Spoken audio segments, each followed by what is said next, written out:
Eczema actually एक Greek term था एक्सिन, उस वर्ड से ये आया है।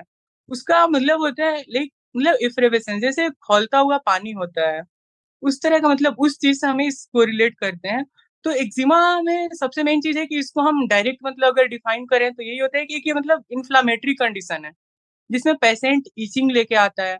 वहाँ पे फिर से उसको जैसा सोरियासिस का प्लाक होता है, उसी तरह का इसमें भी डेवलप करता है, लेकिन वो उससे कुछ अलग होता है यहाँ पे, जिससे हम लोग डिफाइन करके उसे हम लोग डिफरेंशिएट करते हैं क्लिनिकली। तो इसमें पैसे ऊजिंग होता है और वहाँ पे क्रस्ट बन जाते हैं उस लेजन्स पे, जो कि खास है, जो कि सोरियासिस में नहीं देखा जाता है क्रस्टिंग, और ये रिकरेंस होता है लाइक सोरियासिस जैसे होता है। तो इसलिए थोड़ा-सा इसको हम लोग क्लोज़ डीडी में मतलब मिलता-जुलता इसीलिए क्योंकि इसमें भी बहुत सारी चीज़ें जो सोरियासिस की है वो देखने को मिलती है एक्जिमा में। डिपेंड करता है कि कितने ड्यूरेशन का है, उस बेसिस पे हम लोग इसे एक्जिमा को एक्यूट स्टेज में डालते हैं, सब एक्यूट में और क्रोनिक में। तो जो एक्यूट स्टेज में जो स्टार्टिंग के जो विदिन 3 मंथ जो पेशेंट्स आते हैं, उनमें हम लोग देखते हैं कि वहाँ पे ओozing होता है, मतलब कुछ डिस्चार्ज टाइप का वहाँ पे रहता है और वो रेड दिखता है, जिसे हम लोग मेडिकल टर्म में एरिथमा बोलते हैं। तो एरिथमेटस दिखता है, रेड दिखता है और वहाँ पे छोटे-छोटे पानी भरे हुए वो वेसिकल्स होते हैं। तो ये सारे वो एक्यूट स्टेज में देखने को हमें मिलते हैं।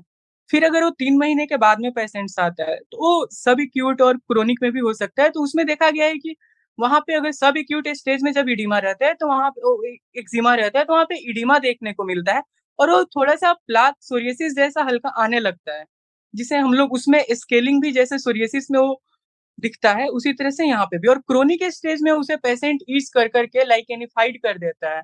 मतलब वो बहुत थिक स्किन हो जाता है वहाँ का। तो इस बेसिस पे हम लोग डिफाइन करते हैं कि ये क्या इसका सिम्पटम आ रहा है। तो एक्यूट, सब एक्यूट और क्रोनिक बेसिस पे इसे हम लोग डिफरेंशिएट करके और उसमें सिम्पटम जो आते हैं उस हिसाब से हम लोग एक्जिमा को रखते हैं। एक्जिमा के कॉज़ जो है वो 2 ब्रॉडली 2 पार्ट में डिवाइड किया गया है इसको। एक तो एंडोजीनस कॉज़ होते हैं, जो कि इनसाइड बॉडी में ही डेवलप करते हैं। दूसरा कॉज़ होता है जो कि एक्सोजीनस होता है। तो एक्सोजीनस कॉज़ में लाइक पेशेंट का ही बॉडी में कुछ मतलब फंगल कोई इन्फेक्शन हो गया, कुछ हो गया, ये सारी चीज़ें जो है मतलब इन्फेक्टेड पार्ट हो गया।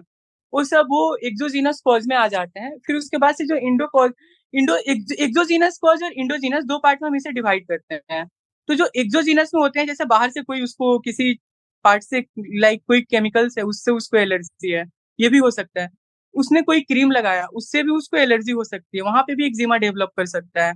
किसी भी चीज़ से उसको अगर प्रॉब्लम एंडोजीनस कॉज़ में मेनली देखा गया है कि बॉडी उसका खुद मतलब हाइपर सेंसिटिव होता है, जिसे हम लोग एटोपिक एक्जिमा भी बोलते हैं, सीबोरिक एक्जिमा होता है, ये सारी चीज़ें हैं। फिर से और डिस्क्वायड फॉर्म में एक डिस्क्वायड एक्जिमा देखा जाता है बॉडी के पार्टिकुलर एरिया में, डिससेपरेट ओ उसका मतलब ये एंडोजीनस कॉज़ हो जाते हैं। और एक्सोजीनस में बाहरी लाइक वो कहीं खेत में काम करने जाते हैं पेशेंट्स, वहाँ किसी प्लांट से टच हो गए हो, तो प्लांट इंड्यूस्ड भी एक्जिमा होते हैं।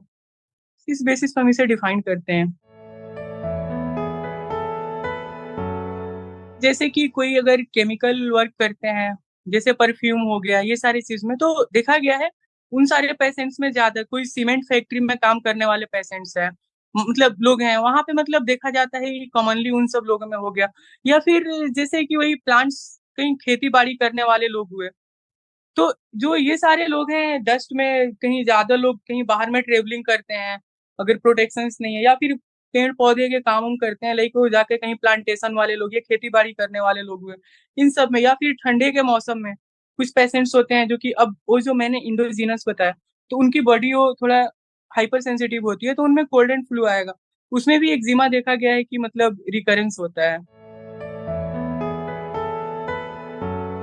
एक्जिमा को हम लोग जाँचने के लिए वही सबसे इम्पोर्टेंट है पेशेंट का हिस्ट्री लेना, कि वो क्या काम करते हैं, कहाँ से हैं? मतलब जनरली लो सोशियो इकोनॉमिक स्टेटस में ज़्यादा देखा गया है, जो एक्सोजीनस एक्जिमा होते हैं। तो एक तो उनका सबसे पहले पेशेंट्स का हिस्ट्री लेते हैं हम लोग, फिर उसके बाद से वहाँ पे हम लोग उस चीज़ को क्लिनिकली देखते हैं वही कि उसमें से कुछ एक्सुडेशन तो नहीं है, कुछ ooze आउट तो नहीं हो रहा है उसमें से, दूसरा चीज़ होता है। फिर तीसरा पेशेंट जब उसको इचिंग करता है तो उसमें इचिंग मार्क्स हमें दिखता है, तो होता है फिर वहाँ का स्किन थिक होता है और वो हाइपर पिगमेंटेड मतलब थोड़ा ब्लैकिश दिखता है, जिसे हम लोग लाइकेनिफाइड बोलते हैं। तीनों को मिलाकर के इसे लाइकेनिफिकेशन एक मेडिकल टर्म दिया गया है। तो वो पेशेंट्स में ये चीज़ हमें ये क्रोनिक एक्जिमा के पेशेंट्स में देखने को मिलता है। जब पेशेंट आते हैं तो इचिंग का हिस्ट्री देते हैं। उन्हें सीवियर इचिंग हो रहा है, जो कि ये सोरियासिस से भी इसे डिफरेंशिएट करता है। सोरियासिस के पेशेंट इतने सीवियर इचिंग की हिस्ट्री नहीं देते हैं, कि ये भी इसे सोरियासिस से अलग कर देता है इस पॉइंट को। फिर वो इचिंग देते हैं, रिकरेंस देते हैं बार-बार कि जैसे मैं ये काम छोड़ता हूँ, तो मेरा बीमारी थोड़ा सही हो जाता है, फिर मैं दोबारा इस मतलब काम को करने जाता हूँ, फिर बढ़ जाता है। तो ये सारी चीज़ें जो है एक्जिमा के फ़ेवर में जाती है।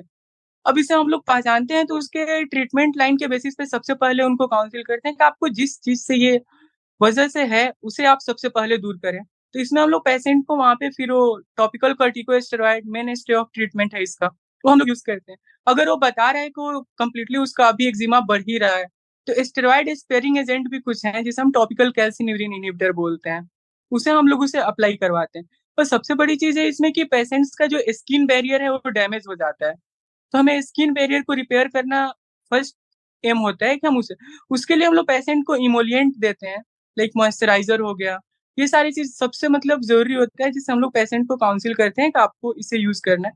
अगर ये हमारा फर्स्ट लाइन ट्रीटमेंट होता है, मोस्टली पेशेंट में देखा गया है कि इससे पेशेंट्स रिकवर कर जाते हैं। ये अगर इन्फेक्टेड अगर हो जाता है, तो फिर उसमें चांस रहता है कि स्प्रेड कर जाए, लेकिन मतलब ऐसा नहीं है, एक्जिमा जो है मेनली ये एक बाहरी चीज़ों से हो रही है, तो हमें सबसे पहले जो ट्रिगरिंग फैक्टर है, उसे हमें रोकना होगा। तो हम पेशेंट को सबसे पहले बोलते हैं कि आप इस चीज़ से एहतियात बरतें कि आप जो काम कर रहे हैं, उन सब चीज़ों पे ध्यान दें कि आपको किस चीज़ से हो रहा है। अगर आप बाहर लेके अगर आप खेती-बाड़ी का ही काम कर रहे हैं, घर पे आकर के आप सबसे पहले नहा लें, सो दैट जो कुछ भी अगर एक्सटर्नल फैक्टर्स हैं, वो सब दूर हो जाए। कितने पेशेंट्स को देखा गया है कि डिटर्जेंट की वजह से हो जाते हैं, लाइक वो सर्फ़ यूज़ कर रहे हैं कपड़ा धोने के लिए, उसकी वजह से उनको उनकी बॉडी इतनी हाइपर सेंसिटिव है कि पूरे वो बॉडी में वाइडली एक्सटेंसिव एक्जिमा हो जाते हैं। तो थोड़ा-सा उसमें उन्हें प्रिकॉशन लेना होता है कि लाइक आप मतलब प्लास्टिक ग्लव्स पहन करके डिटर्जेंट यूज़ कीजिए, या जिस चीज़ से भी हो रहा है आप उन सब चीज़ों को अवॉइड करें। वैसे ये कंटेजियस नहीं है, बट हाँ, अगर एक्जिमा अगर इन्फेक्टेड हो गया है, फिर अगर वो टॉवल यूज़ कर रहा है तो फिर उससे एक-दूसरे को फैलने की डर होती है, बट वो एक्जिमा नहीं, वो इन्फेक्शन होती है। बट ऐसे एज़ टर्म एक्जिमा एक कंटेजियस डिज़ीज़ नहीं है। अगर इसका हम ट्रीटमेंट नहीं स्टार्ट करते हैं, तो ये एक्जिमा कोई डिज़ीज़ नहीं है, एक्चुअली ये हमारा बॉडी का रिस्पॉन्स है कि आपकी बॉडी इस चीज़ से एलर्जी हो रही है, तो आप उसको सही करो अपना। लेकिन अगर हम उस स्टेज पे नहीं रोकते हैं, तो पार्टिकुलर जिस एरिया में हुआ है, हो सकता है उस पूरा एरिया में नेक्रोसिस हो जाए, वहाँ पे वो अल्सर डेवलप कर जाए, फिर वो सेकेंडरीली इन्फेक्टेड हो और उससे पेशेंट के सर्कुलेशन में वो सारे जो भी टॉक्सिन्स हैं वहाँ पे बैक्टीरिया के हो जाए, और उससे सिस्टमिक मैनिफेस्टेशंस लाइक उसके अदर डिजीज़ होने का एक्जिमा की वजह से, जो कि सेकेंडरी जो कॉज़ हैं, वो होने के बहुत ज़्यादा चांसेज़ रहते हैं। लाइक उसको जो भी मतलब प्रॉब्लम्स हैं एक्जिमा से, तो हो सकता है वो पार्टिकुलर एरिया पूरा उसका डैमेज हो जाए, नेक्रोसिस हो जाए उस एरिया में। टॉक्सिन अगर सर्कुलेशन में जाता है, तो हो सकता है उसकी वजह से उसको रिस्पायरेटरी प्रॉब्लम भी आ जाए, कार्डियक भी आ जाए। ये सारे चांसेज़ रहते हैं इन पेशेंट्स में। अगर उससे अगर एलर्जी है, तो उसको फर्दर वो कॉम्प्लिकेटेड होने के।